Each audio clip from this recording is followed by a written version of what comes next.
আলহামদুলিল্লাহ অনেক দিন ধরেই এই জিনিসটা কিনবো কিনবো করে কেনা হয়ে উঠছিল না, অবশেষে আজ কিনলাম।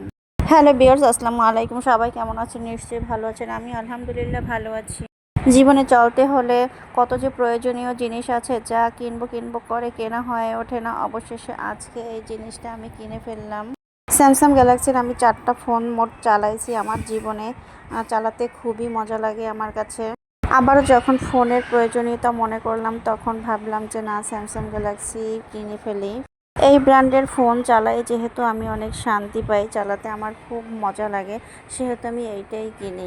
বাজারে তো এখন ফোনের কোনো অভাব নাই, বিভিন্ন ব্র্যান্ডের বিভিন্ন রকমের ফোন আছে, কিন্তু আমি চয়েস করলাম স্যামসাং গ্যালাক্সির এই ফোনটি। আমার কিনতে মনে চাইছিল স্যামসাং গ্যালাক্সির S24 মোবাইলটি, কিন্তু সেটার তো অনেক দাম। আমি তো এই মুহূর্তে সেই ফোনটা কিনতে পারবো না এত দাম দিয়ে। অনেকের কাছে হয়তো কোনো ব্যাপার না, কিন্তু আমার কাছে এই মুহূর্তে অনেক কিছু। মন চাইলেই তো হবে না, আমার সাধ্য অনুযায়ী আমাকে কিনতে হবে, তাই আমার সাধ্যের মধ্যে যেটা আমি পেয়েছি সেটাই নিয়েছি। সবাই কমেন্টসে জানাবেন আমার ফোনটা কেমন হয়েছে। করে এই কালারটা আমার কাছে তো খুব ভালো লাগে, আপনাদের কাছে কেমন লাগে?